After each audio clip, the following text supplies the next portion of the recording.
APJ Abdul Kalam. Avul Pakir Jainulabdeen Abdul Kalam अथवा APJ Abdul Kalam, जिन्हें missile man और जनता के राष्ट्रपति के नाम से जाना जाता है, वे भारत के ऐसे पहले वैज्ञानिक थे जो देश के राष्ट्रपति के पद पर आसीन हुए। वे देश के ऐसे तीसरे राष्ट्रपति भी थे जिन्हें राष्ट्रपति बनने से पूर्व देश के सर्वोच्च सम्मान भारत रत्न से सम्मानित किया गया था। अब्दुल कलाम का जन्म 15 अक्टूबर 1931 को तमिलनाडु के रामेश्वरम कस्बे में एक मध्य वर्गीय परिवार में हुआ था। इनके पिता जैनुलाब्दीन नाविक थे।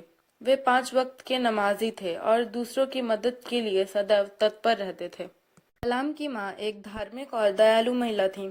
7 भाई बहनों वाले परिवार में कलाम सबसे छोटे थे, इसलिए उन्हें माता पिता का विशेष दुलार मिला। 5 वर्ष की आयु में रामेश्वरम के प्राथमिक स्कूल में कलाम की शिक्षा का प्रारंभ हुआ।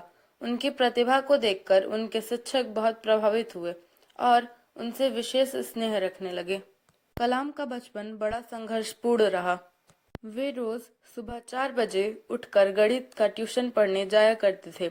वहां से 5 बजे लौटने के बाद वे अपने पिता के साथ नमाज पढ़ते, फिर घर के 3 किलोमीटर दूर स्थित रेलवे स्टेशन से अखबार लाते और पैदल घूम घूम कर बेचते। 8 बजे तक वे अखबार बेचकर घर लौट आते। उसके बाद तैयार होकर स्कूल चले जाते। स्कूल के लौटने के बाद शाम को वे अखबार के पैसों की वसूली के लिए निकल जाते। कलाम के मेहनत व लगन के कारण उनकी मां खाने पीने के मामले में उनका विशेष ध्यान रखती थीं। दक्षिण में चावल की पैदावार अधिक होने के कारण वहां रोटियां कम खाई जाती थी, लेकिन इसके बावजूद कलाम को रोटियों से विशेष लगाव था, इसलिए उनकी मां हर रोज खाने में 2 रोटियां अवश्य दिया करती थीं। उन्होंने भौतिकी और गणित विषयों के साथ बीएससी की डिग्री प्राप्त की।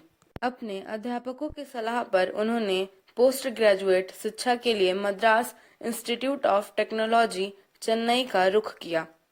वहां पर अपने सपनों को आकार देने के लिए उन्होंने एरोनॉटिकल इंजीनियरिंग का चयन किया। कलाम की बड़ी इच्छा थी कि वे वायुसेना में भर्ती हों तथा देश की सेवा करें, किंतु इस इच्छा के पूरी न होने पर उन्होंने बेमन से रक्षा मंत्रालय के तकनीकी विकास एवं उत्पाद का चुनाव किया।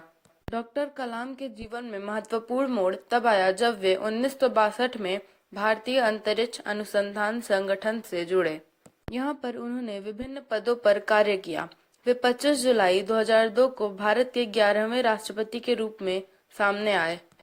25 जुलाई 2007 तक इस पद पर रहे। वे अपने देश भारत को एक विकसित एवं महाशक्तिशाली राष्ट्र के रूप में देखना चाहते थे। यही उनका सपना था। वे भारतीय इतिहास के ऐसे पुरुष रहे हैं जिनसे लाखों लोग प्रेरणा लेते हैं।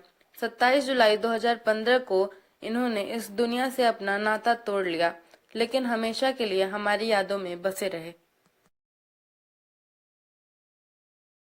गोपाल कृष्ण गोखले।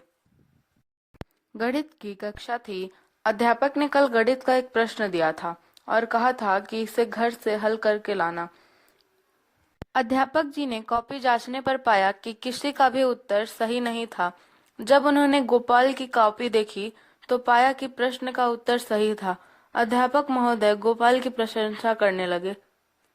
अपनी प्रशंसा सुनकर बालक गोपाल रोने लगा। उसे रोता देखकर अध्यापक महोदय को आश्चर्य हुआ। उन्होंने गोपाल को अपने पास बुलाया और उसके रोने का कारण पूछा। गोपाल ने बताया, गुरुजी, इस प्रश्न का उत्तर मैंने नहीं, मेरे भाई ने लिखा है। अपनी झूठी प्रशंसा सुनकर ही मुझे दुख हो रहा है। अध्यापक महोदय गोपाल की सच्चाई से प्रसन्न हुए। उन्होंने उसे गले लगाते हुए कहा, एक दिन तुम अवश्य अपना और अपने देश का नाम ऊंचा करोगे। उस बालक का पूरा नाम गोपाल कृष्ण गोखले था। वे एक महान नेता थे। देश को आजाद कराने में उन्होंने बढ़ चढ़कर भाग लिया था।